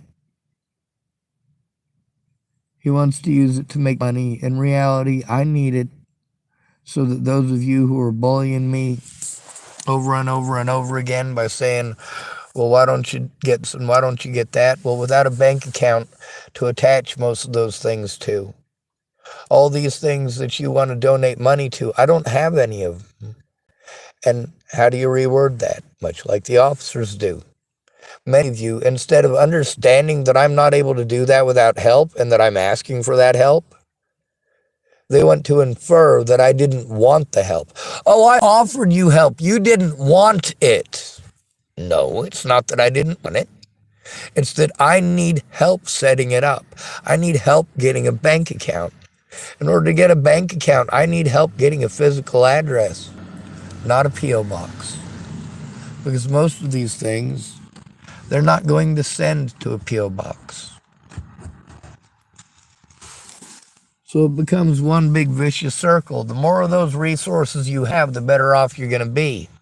The more you're victimized and sent around in circles and your time and money eaten up, the less of those resources you're going to have. When you're having to spend your money to do obscene and absurd things like move all the time because people are offended you exist, and you have to hold back your panic attacks because people will physically abuse you for having a mental breakdown as a male homeless person over people physically assaulting you. They say, oh, we understand. We won't call the cops if you do that. Guaranteed you will. Guaranteed you will. I'm sorry this is such a long video of me rambling, but I've been in a state of crisis for 7 years, 8 years now.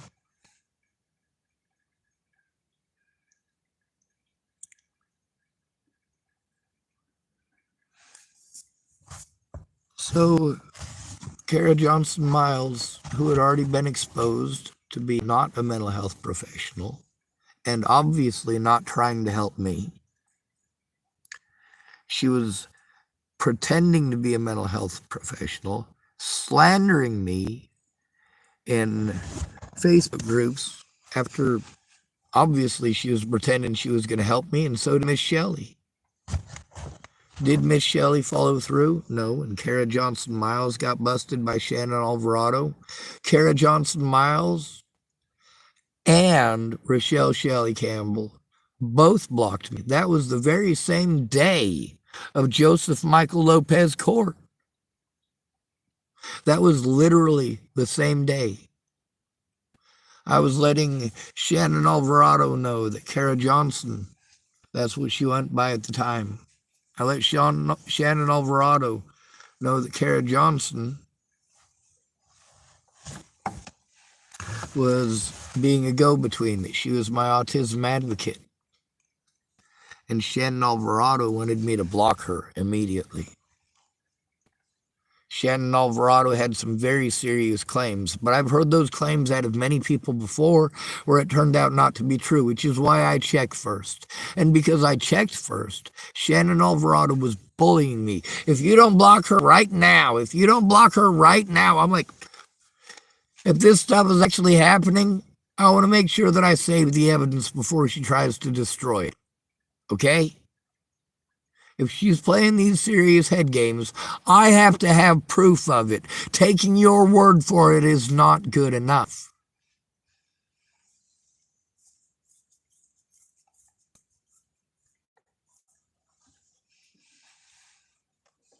police did that inferring thing about people's children in many jurisdictions.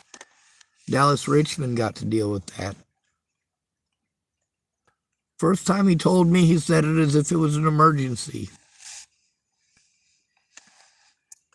By the time I finally got my recording devices back from the police so I could record it, he didn't say it that way anymore. He said it was like it was no big deal. Maybe it's not a big deal to you now. But what it deprived me of at the time was an honest day in court, my rights as a human being, my dignity. Do you realize how undignified it is to have to post this on YouTube?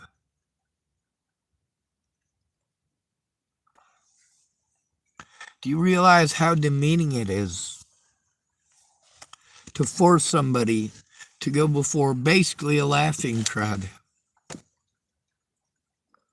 Because you know, most of the people that get on my channel and start typing on here, do they type nice things, or are they on here making jokes, not taking it seriously, trolling?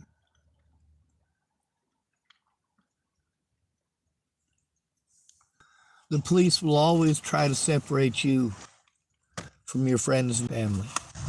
And you as an at-risk adult, especially if you're autistic, you're going to have communication issues.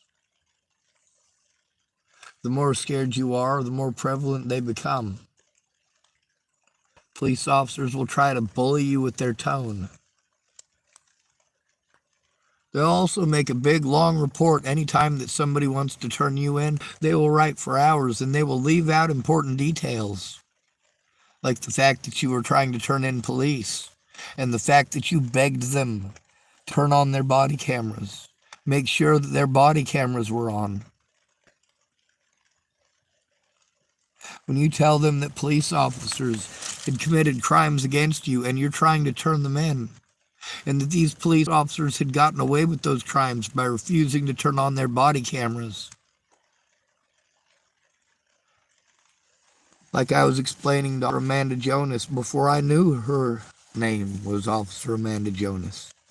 See, when she came and saw me the first time, I knew her face. The second time I communicated with her, I didn't know her name. She was just a name at that point with no face. That's right. When I had to turn in the 3 officers who were there that day, what happened?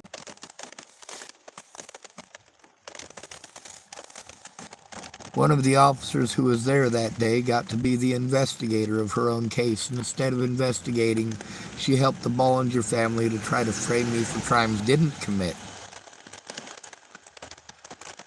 And they worked with the Bollinger family and multiple jurisdictions to deprive me of the right to go to my court dates and face my accusers, to rob me of my evidence and prevent me from having access to it until after they had gotten the rubber stamp from a judge.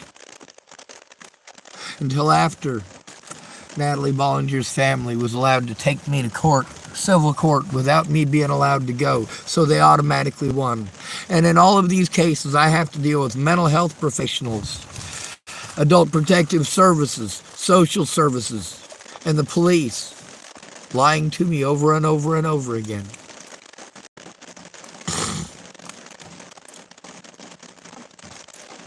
When I asked them how to get the evidence that I went to them for help, how do I get the body cameras? And they say it'll take an act of God. When I say, hey, I was illegally prevented from going to court for that protection order. Illegally prevented.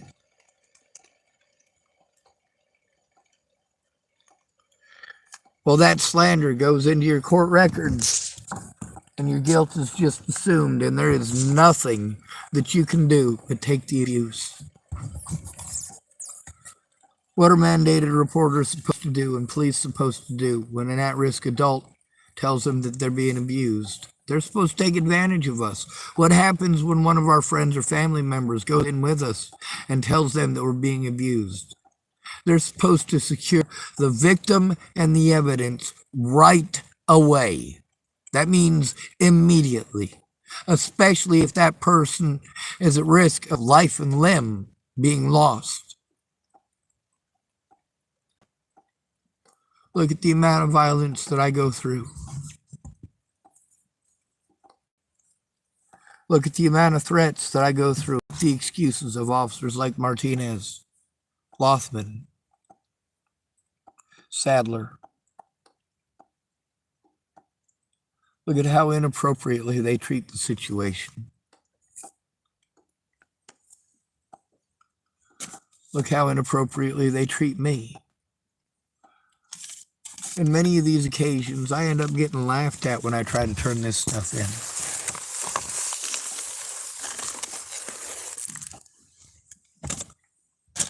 Sometimes it's just a big old, and sometimes the officers just can't help themselves but smile because they know they're getting away with it, and there's not a goddamn thing you can do about it, and they fucking know it. They also know that their camera's not going to catch their stupid smirk.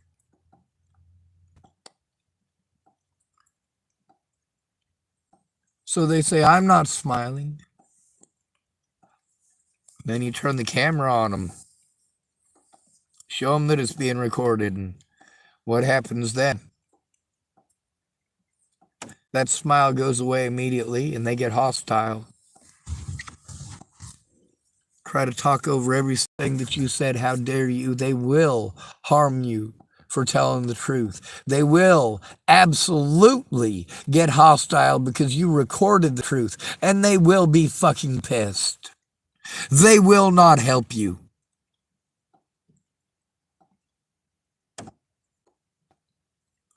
So for you as a friend or family member, the most important thing that you can do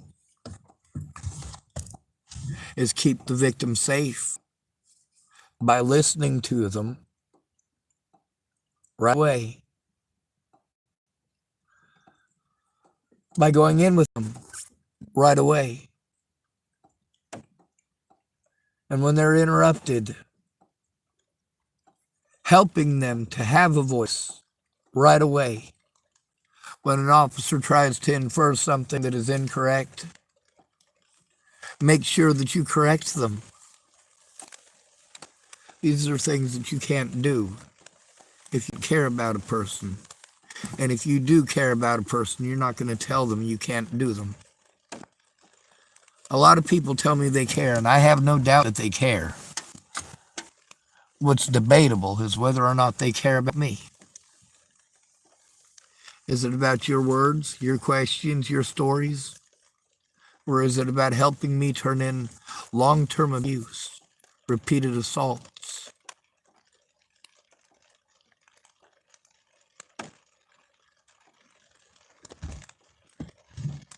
You're allowed to get frustrated. We can go through the whole list. I was planning on doing it while it was light out with the pieces of paper that got all that stuff on them, including the stuff with Marcia Estrada, but it doesn't look like that's going to happen, does it? I'm real tired. I want to go to sleep. All my stuff's getting wet. People have been vandalizing my vehicle and assaulting me. And I don't have anyone to actually advocate for me, because before you can advocate, you have to listen. Not with the intent of speaking, not with the intent of having a quick solution for everything that they say, but with the intent of understanding what they're going through and the situation. I don't mean fucking emotionally. It's pretty easy to tell it's fucked up emotionally, but you need to understand the actual dynamics and logistics of what they're going through.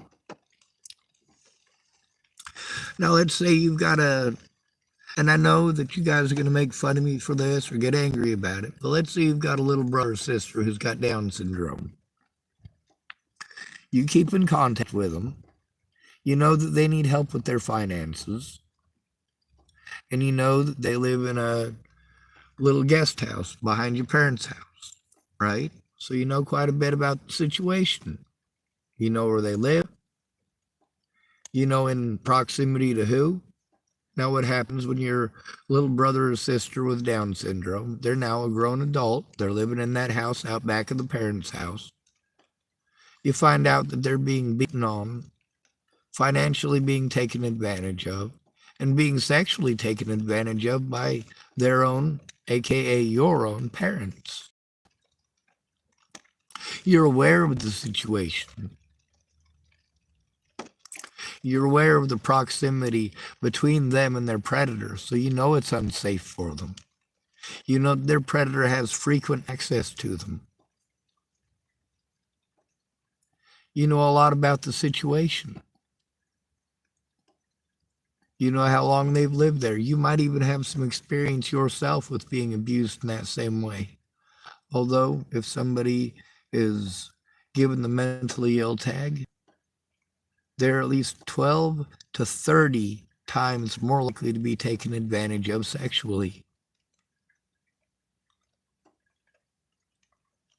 Very similar numbers for being taken advantage of financially. Now, when I call people predators and say they're abusing me, I get that those are very blanket terms. Many of you, when you hear predator, you assume sexual predator.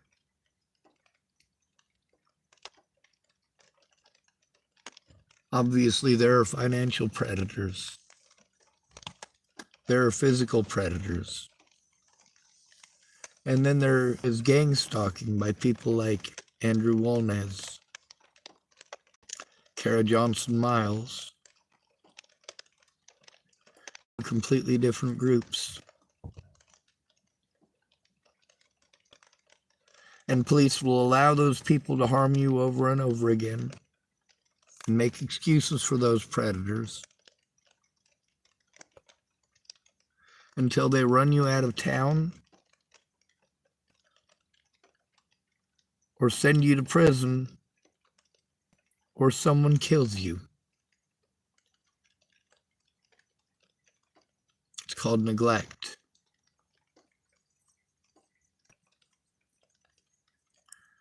They'll often talk circles around you and claim that you're talking in circles. Anyway, it's good to be rid of you. Thank you for coming to visit. Stay out of trouble or don't get caught. Remember, you are your brother's keeper and your sister's keeper too, and no victim left behind.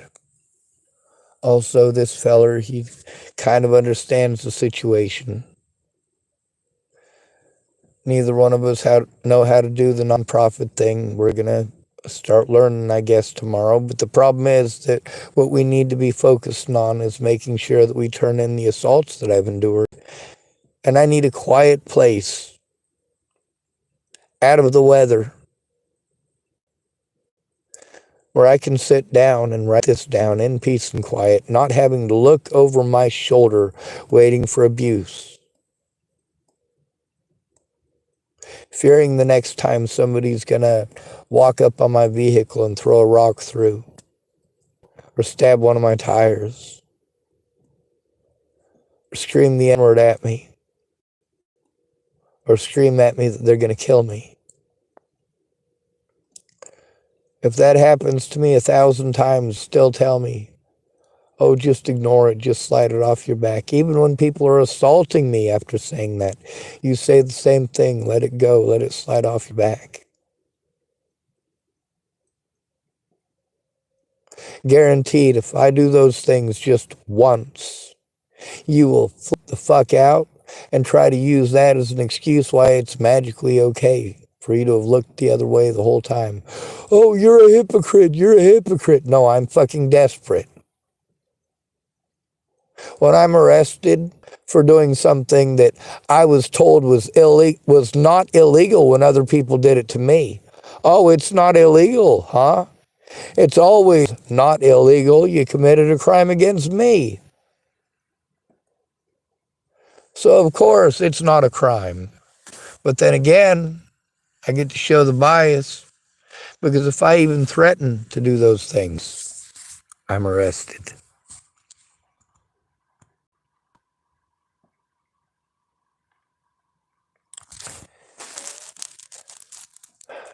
That's why I've only threatened people twice.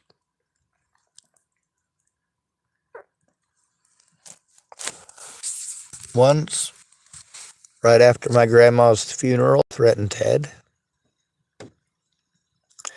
And once in August of 2017, August of 2018, almost a full year after Natalie's death. That's when I literally threatened all the people who threatened to kill me, all the people who threatened to kill my friends and family, all the people who had assaulted me and intimidated me and assaulted my friends and family and intimidated them, and President Donald Trump. So yeah, I basically covered every fucking base that I could. Now, I did that over a 3-day period, just so you know. Basically the equivalent of taking two pans or two pan lids and bashing them together over and over and over until someone finally hears me. Kind of like I hold a sign that says that I wish everyone would, you know what, of the plague. Do I really wish that? No, that's the equivalent of beating those pan lids together to try to get attention. Hey, there's something serious going on here. I shouldn't have to do stupid shit like this to get attention. Let's see if I get bullied, harassed, intimidated, or shot once I turn this off. I do want to make sure that I plug it into the external battery charger. That guy who's going to help me with the bank account tomorrow, all he's interested in is making money. So hopefully we'll be able to do something with this. But the thing is that I can't depend on somebody else. I know that it's just one argument away, one extra beer away from becoming a very different situation. And that if I'm dependent on somebody else for those things, that they can take me away at will, or take away from me at will. Candace Bondurant did with the GoFundMe she made, and Carl Rogers did with the GoFundMe she made. Meanwhile, Carl Rogers took it away because of what Candace Bondurant was pretending. See, all these people want to pretend that I flip out for no reason. And I never do. Sometimes the first 5 or 10 times somebody asks a question in my videos, I'll answer it. But sometimes the 3rd or 4th time I read that in just the same video, and I've already answered it that many times, I gotta say, hey, no more. I can't literally start back at the very beginning for every single new person who comes along.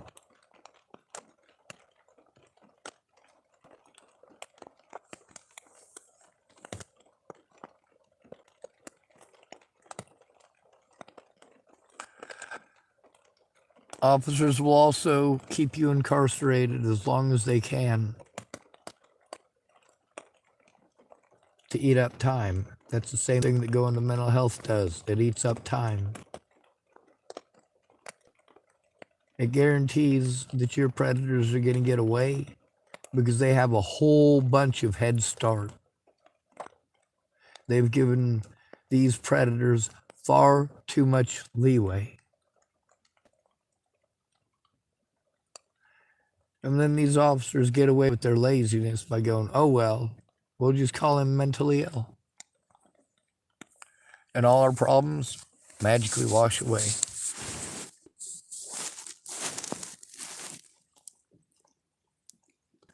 Anyway, I'm sorry for making this video when I'm super tired.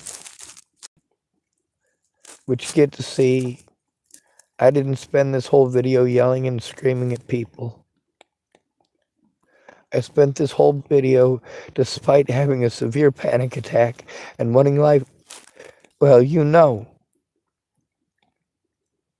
what goes in there. You know what words go there. You also know those words are used to discredit the victim. And once you've discredited the victim, anyone can harm them after that. and have no remorse, because nobody's going to lift a finger to help stop it.